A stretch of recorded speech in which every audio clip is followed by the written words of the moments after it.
Flying Sikh Milkha Singh इन दिनों चंडीगढ़ के एक अस्पताल में भर्ती हैं। 91 साल के मिल्खा सिंह को हाल ही में कोविड हुआ और अब उनके लिए ये सफर बेहद लंबा साबित हो रहा है।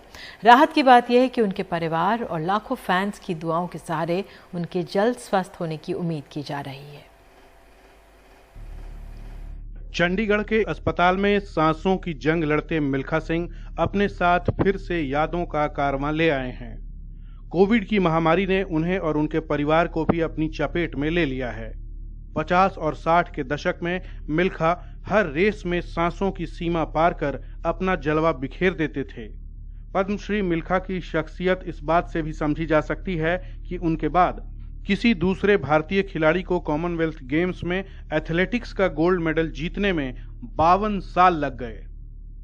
1958 से 2010 तक का लंबा सफर रहा। वो पहले भारतीय एथलीट बने जिन्होंने कॉमनवेल्थ में गोल्ड मेडल जीता और 2010 में मैं पहली भारतीय एथलीट बनी जिसने कॉमनवेल्थ गेम में गोल्ड मेडल जीता। तो मेरे लिए बड़ी प्राउड वाली मोमेंट थी। 1960 के रोम ओलंपिक्स में चौथे नंबर पर आने वाले मिल्खा की कामयाबी की फहरिस्त बेहद लंबी है।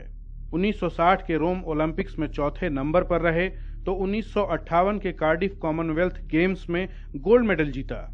एशियन गेम्स में 4 गोल्ड मेडल जीते। 1960 से 1998 तक उनके 400 मीटर का नेशनल रिकॉर्ड कायम रहा। 1959 में पद्मश्री से नवाजे गए। उन्हें नजदीक से जानने वाले और कवर करने वाले जानकार कहते हैं कि उन्हें कोई शक नहीं कि मिल्खा कई पीढ़ियों के लिए प्रेरणा की वजह रहे हैं।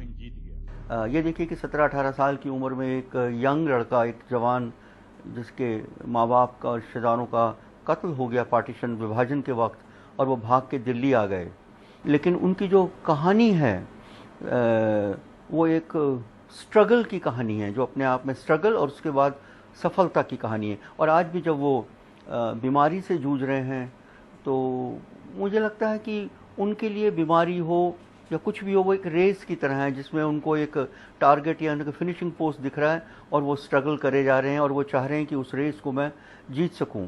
मुझे पुराने लोग बताते हैं कि जब वो नेशनल स्टेडियम में प्रैक्टिस करते थे तो सुबह के सेशन में उन्हें उल्टियाँ हो जाती थीं और वो लोग उनके साथी मिस्टर कोहली थे, कैप्टन डोगरा थे, किशन सिंह थे, पुराने सब रनर थे दिल्ली के, जो उन्हें उठा के मिलिट्री की बैरिक्स थी उसमें ले जाते थे, ये सोच के कि अब शायद शाम तक वो नहीं उठेंगे, उन्हें दवा की ज़रूरत पड़ेगी। लेकिन शाम के सेशन में वो उन सबसे पहले फिर आके उतनी ही प्रैक्टिस करते थे। मिल्खा सिंह जी को मैं अपना आइकॉन मानती हूँ। 1958 में उन्होंने कॉमनवेल्थ गेम में गोल्ड मेडल जीता, एशियन गेम में भी उन्होंने गोल्ड मेडल जीते और जब हम स्पोर्ट्स में आए तब उनका नाम सुनने लगे थे, तब हमें भी महसूस होता था, हम फील करते थे कि हम भी इंडिया के लिए कुछ ऐसा करें जैसा मिल्खा सिंह जी ने किया। चुनौती चाहे कितनी भी बड़ी हो, मिल्खा ने कभी हार नहीं मानी। जो ठीक लगा उसे बेबाकी से बोलते भी रहे हैं। जीवन की इस रेस में भी बाजी वो ही मारेंगे, उनके चाहने वालों को इसमें कोई शक नहीं। चंडीगढ़ से मोहम्मद गजाली के साथ विमल मोहन, एनडीटीवी इंडिया।